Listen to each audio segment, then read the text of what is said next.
All right. Good morning. I'm Senator Erin Maye Quade, and we're here to talk today about Senate File 1119. Last summer, a group of women, two of whom you'll hear from today, reached out to me about the sexual deepfake law that was enacted in 2023. That law prohibited the dissemination of sexual deepfake images or videos. That law was modeled after the non-consensual dissemination of private sexual images law, or the revenge porn law. Because unlike private sexual images, where the nude person often takes the photo or the video of themselves and then sends it to another person, prohibits this further sending of that image or video to other people, the harm in this case are that the sexual deepfakes are created altogether. Again, the harm is not in the dissemination, it's in the creation. With the advancement of AI, many things are possible today that would have been unimaginable even 5 years ago. Some good and some bad. For example, if you go into Facebook today and you say, make a picture of me with purple hair, this is what it will make. It doesn't totally look like me, but it's close enough. But if you ask Facebook to make a picture of me naked, it can't do that. Or it says it can't do that. It can do that, but Facebook or Meta has this function turned off on their programs. It's not available to users. And this is the reality for many generative AI programs that we're familiar with. But there's some apps, platforms, and websites that will nudify a picture or a video of someone. That is, it will take a video or a picture of a person who's clothed and make them naked. Or it will take an already existing pornographic video, take a person's face from their wedding photo or from a family picture, and then create a new video where it appears that that clothed person is actually engaged in the acts in the pornographic video. And because AI is both very advanced at this point, as well as trained on pictures and videos of real naked people, these nudified photos and videos look very, very real. I think a lot of people think AI looks like this. It's a nice picture. It's somewhere between a really, really good drawing and a real person. But this is actually what AI looks like now. This picture is AI. Now, there are tiny details in this picture that can help you see that it is not real. And I have that pointed out for you here. This girl has 3 legs, true to AI. They're still not very good at hands and fingers. But you have to look really, really closely to find those details to see that it's AI. It is not easily visible if you're just doing a casual scroll or casual viewing. So here's what that means for us. Any person can take a picture of any one of us from online, in the grocery store, walking down the street, and put it into an app and create a very real photo of us naked. It means that any person can take a picture of our children or our grandchildren from online, from the grocery store, playing in the park, and put it into an app and create a very real pornographic video of them. These apps are available on every computer, every cell phone, downloadable by any age, and they're available in the Apple Store and the Google Store. And it's creating real problems. It's creating problems for adults, it's creating problems for kids, it's creating problems for teachers, siblings. This is technology that should not be available to people to use. So my bill simply requires that apps, platforms, and websites have the nudification functions turned off. You can still make pictures of yourself with purple hair, you just can't make yourself naked. And with that, I will turn it over to my first person who is experiencing this, Molly.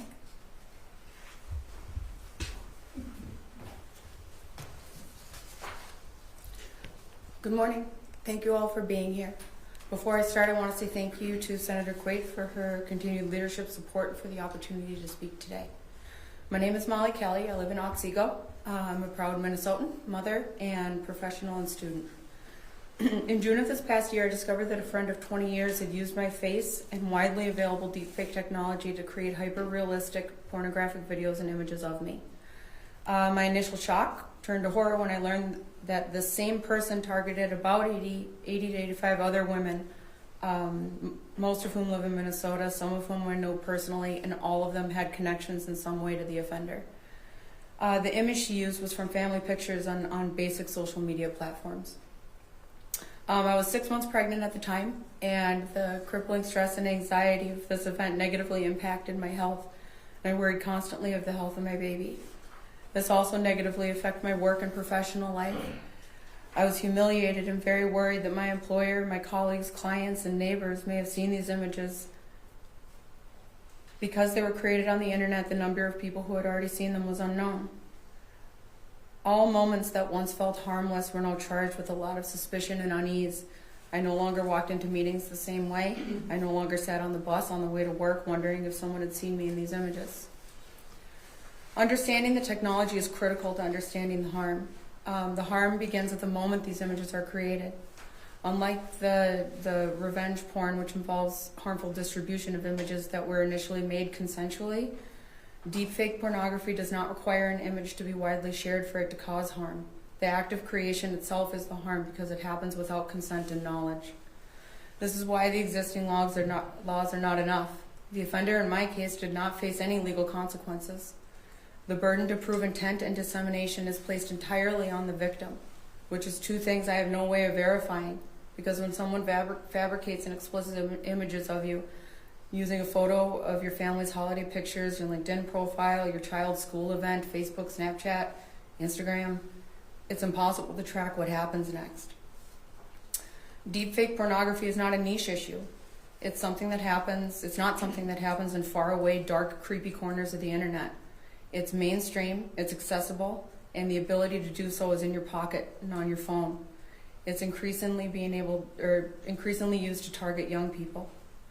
It didn't escape me that pictures of my older 3-year-old son are also on social media and could be used in the same way, and I would have no way of knowing this, finding the offender, or figuring out where the pictures are, or have the ability to have them taken down if they were. Anyone who uses the internet is susceptible to being a target. A middle schooler can take a photo of a classmate or a photo from Instagram, run it through an app, and create hyper-realistic nude images or pornographic video literally with one hand. It's easy and it takes seconds. And because these images are created using a third-party platform and the internet, once these images exist, they can't be undone, and there are no apparent guardrails. The psychological harm, the humiliation, loss of trust, the fear of every glance and comment from a peer will follow a child for years. So why are these companies allowed to profit from this? Why do they have no liability? If you're listening to me talk, you or someone you love is on social media. You have family photos online. You have friends, siblings, children, and grandchildren who share their lives on the internet.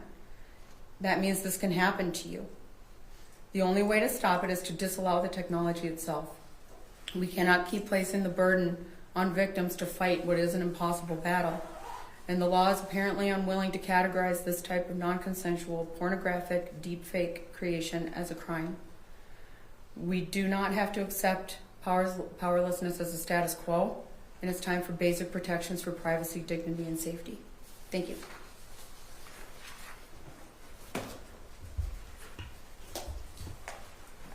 Hi, good morning. My name is Megan Hurley. I'm also here to share my experience as the victim of deepfake and face swap technology. I learned from Molly this past summer in June of 2024 that a man I've known for 20 years and once considered a dear friend had used a picture I posted to my private Facebook page and an accessible website to make hyper-realistic nude images and pornographic videos of me and about 80 other women, most of whom reside here in Minnesota. This has caused irreversible harm to me and these other women. I cannot overstate the damage this technology has done. My workplace has made great efforts at cost to them to make me feel safe at work. I'll note I'm a massage therapist, a profession that's unfortunately already sexualized. I feel, especially in speaking out like this, that I'm less safe. Molly and I used a reversed image search to ID a lot of the women we didn't initially recognize, and often a professional headshot from a workplace website or a conference website would return. And I worry someone who has consumed these images of me could do the same thing, make an appointment with me, and re-victimize me. I have been humiliated. I have never taken nude pictures or exchanged nudes with anybody. But because of this easily accessible website, there are convincing graphic images and pornographic videos on the internet of me forever. It is far too easy for one person to use their phone or computer and create convincing, synthetic, intimate imagery of you, your family and friends, your children, your grandchildren. I do not understand why this technology exists, and I find it abhorrent there are companies out there making money in this manner. I am also, with Molly, asking for stronger legislation that hold these companies responsible so this doesn't happen to anybody else in the future. Thanks for your time. Time for questions now? It seems like the proposal would penalize these companies if they're allowing this technology, but for the two of you and the other women, is there some sort of retroactive step you can take, if something for the individual who did this to you? Well, the first thing I'll say is that because the deepfake dissemination prohibition already exists, the company already violated that law. They already committed a crime by allowing those images to be created because they sent them back to the person who victimized the testifiers behind me. I can let either of you speak to that if you'd like to. Are you asking if we found evidence of dissemination, if there's something retroactive that could be done? Yeah, I'm just wondering current law, if there's anything. Current law requires the intentional dissemination of these deepfake images. Many of us filed police reports in our respective counties. The police response was inconsistent. Most of the time they didn't know there was a law. So it took a little bit of patience to point that out. Once we did, it was made clear that the responsibility to identify the intent and dissemination elements of the statute fall squarely on us. So that means that we had to. I was told that I should just ask him to stop making them. So it would require us to confront the person doing this, which is scary and dangerous. I mean, you wouldn't have to use your imagination. I mean, it's not ideal.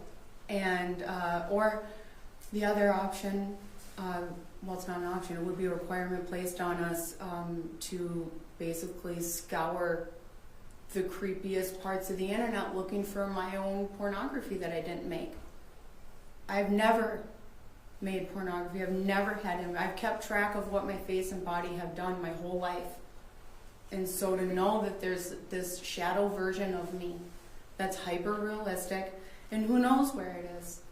And I think it's a misnomer to think that, even with the revenge porn, it doesn't have to be malicious in order to, the dissemination does not have to be malicious in order to qualify under either statute. It just has to happen. So the idea that I should somehow know that they were disseminated and where and how would require some sort of extortion or malintent or something. And because that didn't exist, I can't do anything. Unless, I could spend every waking moment looking at very creepy corners of the internet, but that's horrible. And I think it's not realistic or humane to ask a victim to do that. Have there been any consequences for this person? No. No. You kind of touched on some of this here, but why is it that the existing deepfake and revenge porn laws aren't adequate for this? So with the revenge porn law, the crime there is dissemination, right? You take a nude picture or video of yourself, you send it to somebody else with your consent, and then if they send it to other people, that's where the crime happens. And part of the reason that the deepfake sexual image law is the way that it is, it's in dissemination, is because we modeled it after the quote-unquote revenge porn law. But here, the harm is in the creation of the sexual deepfakes. And what we really want to do is deter companies from allowing people to do this to other people. It's not the dissemination, it's the fact that it exists at all. And we could, of course, criminalize people who download the app and then pay the money to do it, but if it's so easy to access, why would people stop doing it? Especially kids. Why would they think that an app that they can download on their phone and then nudify someone is illegal, right? We want companies to turn this function off so it is not accessible in the state of Minnesota, so Minnesotans can't do this to each other. Is it realistic to try to get companies to turn an app off just for Minnesota, or how can this be enforceable when cyberspace is everywhere? That's these a- actors are all over? That's a great question, and both Molly and Megan were part of the press conference with Senators Klobuchar and Cruz for a bill that addressed this more broadly. This does require federal action. That bill, unfortunately, was tanked with some politics, and so it didn't pass, and so we're taking state action. I will say that we are sending this to other states. Red, blue, and purple are very interested in this law, and I think absent federal action, we can certainly try to do something as a state. But one of the pieces of the bill allows the Attorney General to sue the companies, and it's no less than $500,000 for each allowed access and download for these apps. And so I can see a moment in the future where a superintendent or a principal says, look, we have a bunch of kids in the school who are doing this. It allows the Attorney General to go in and sue the company on behalf of Minnesota, because that is who's being harmed. It's all people in Minnesota. And so I do think that the strong enforcement action and the stiff penalties will hopefully act as a deterrent. You kind of touched on this, but so are there other states that are actively considering this at the moment, or have recently enacted anything similar? There are several states who have the sexual deepfake prohibition law. We are sending this to other states because obviously there's a big loophole here. What we have found is that not a lot of legislators are aware that this technology is so accessible and so available to the residents of their state. So we are working in the education process right now. What are these companies? Which are they? And what do they say about this legislation? So I'm not going to name them because I don't want people to start downloading apps, but they are available, and if you Google it, you can find it. The big ones that you think of in the United States, the Metas, the ChatGPTs, they don't do this. So these are foreign companies. There's one, I believe the server that you all were victimized by is in Hong Kong. But so they are international companies or they're subsidiaries of national companies. But they're available very easily. And the other part of it too is that you have to pay money to do it. It's not free. And so they're not only getting users to use it, but they're making a ton of money off of doing this too. Can I come? Yes, please do. I got something to add. So the other thing to note is that a lot of these websites do not purport or market themselves to be pornographic. This isn't. In fact, if you read their terms and conditions and the exculpatory clauses that they include in their websites, they say don't use non-consensual images, don't use copyrighted stuff. They are marketed to make images kind of like what Senator Maye Quade had up, like what would I look like with purple hair? Like, let's show me as a hobbit, and it has backgrounds and you can make videos of you as a hobbit or an elf or something. The reality is using this technology and these websites that provide it, pornography is why they're used. It's an easily Googleable statistic that you can find. Most of this technology is used for pornographic image creation and video, and not always, but it's targeting children and minors. And it's because you need this complex algorithm technology. You have to have a third party involved somehow. This isn't typically something you can just do on a closed universe of your computer. So all of this data goes away to a foreign server where it's made, and then now where? Anywhere is the answer. And so it gets sent back to the user, and then it's disseminated from there if you can prove it. So these companies, it's really they're saying, don't use it for bad purposes, but they know full well that that's where their money is coming from. And something like this is important because otherwise you're playing whack-a-mole. I think the people that understand the most of how this technology is harmful, probably any school principal in Minnesota. If you ask them about this, they will know more than most law enforcement. And what's to stop? I have a 3-year-old son. What's to stop him as a middle schooler from doing something stupid that he thinks is funny because it takes zero thought? It takes 15 seconds and no thought, and it's not some creepy porn app on his phone. It's a regular innocent looking one where he made himself into a Lego earlier, you know? So it doesn't need to exist. You can make yourself into a hobbit and a Lego without also being able to do this. So 92%, that's the statistic. 92% of deepfakes are sexual. I will say this weekend I was looking at forums regarding AI and Reddit a little bit, and compared to when I first was informed about this in June and just put deepfake into Reddit, and all the asks were, who has the skills to make a nude picture of a girl who was my neighbor when I was a kid. This weekend, I noticed, particularly with the site that was used in our case, there were people asking for other site options because they noticed this particular site was starting to limit what they wanted to use it for. There was coded language, and I went deeper in the forums, then the ask of, I want 4K quality video and picture imagery with naked bodies, and they're not finding it as great in this particular site that was used in our case, and wanting the ability to put multiple faces. There were instances that had 2 women in a sexual manner. You know, I could guess because of contacting these women, of 2 women who have never met before in their life, but engaging in sexual acts because he wanted to see that. Senator, what's the path forward on this now? You had a hearing last week in Judiciary. It's tabled because you're going to tweak some of the language, and then it's going to go to Commerce. Anything else after that? And do you have a sponsor in the House yet? 2 really great questions. Yes, after Judiciary, where we're just trying to figure out where does the money go after the Attorney General sues. Is it going to go to victim survivors? Is it going to the general fund? You know, what is it going to? Then it will go to Commerce.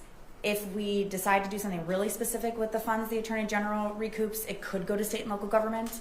And then it'll hopefully go to the floor for a standalone vote. I'd really like to see this pass the Senate and the House on its own, signed into law. I think our victim survivors deserve that. I think Minnesotans deserve that. And this is wide bipartisan support in the Senate, so I'd like us to have that moment. I believe we sent this over to Representative Zach Stevenson, who is my chief author in the House for the sexual deepfake law. He's been a great partner in this type of work, so I think we have to check on its introduction. I'll look at my LA, but that's who we sent it over to. time for one more question. I wonder if you can talk about just operating in this space that is constantly changing and having to legislate for these situations that maybe you didn't expect a year ago. Yeah. How do you plan for the unforeseen? I mean, it's infuriating that we don't have regulations for tech companies. The fact that they were allowed to develop this kind of AI technology and unleash it on the world without any sort of way to detect is something AI, I think is criminal in nature and is a complete abdication of ethical duty. It's really frustrating. I'm a state lawmaker. I'm not a member of Congress. I'm not a senator. I can't regulate everything for the country. And so to know that, you know, this has bipartisan support from pretty much every part of the political spectrum. This should be something that Congress should get done right now. They already had the opportunity to with Amy Klobuchar and Ted Cruz on the same bill, right? Like, we're looking at a pretty bipartisan support. The longer that they wait to take action, the more harm is unleashed into our states, our cities, into our communities without any sort of repercussions. And I know that, you know, there's a lot of affinity in the White House for tech billionaires right now, but like this is really, really important to get attention around because it is harming so many people, and we're entering into a world where we won't be able to believe what we see and hear, and that's not a world I want to live in. Let me just ask this then. Thought process behind the amount of the fine. I wanted it to be high, and we know that companies only do this and they make money when they do it. It's, you know, $500,000 at least. I wanted it to be more, but I was told by nonpartisan I might have trouble with that. It was a little bit of a shock factor to the committee even when they heard the $500,000. So we're going to start there. But if we find that maybe that's not enough of a deterrent, we can go higher. If I could get Molly's name. Yeah, you also have folks' names spelled out on the sheets. Okay. Molly Just- Kelly, Yeah. K-E-L-L-E-Y. Okay. Thank you all.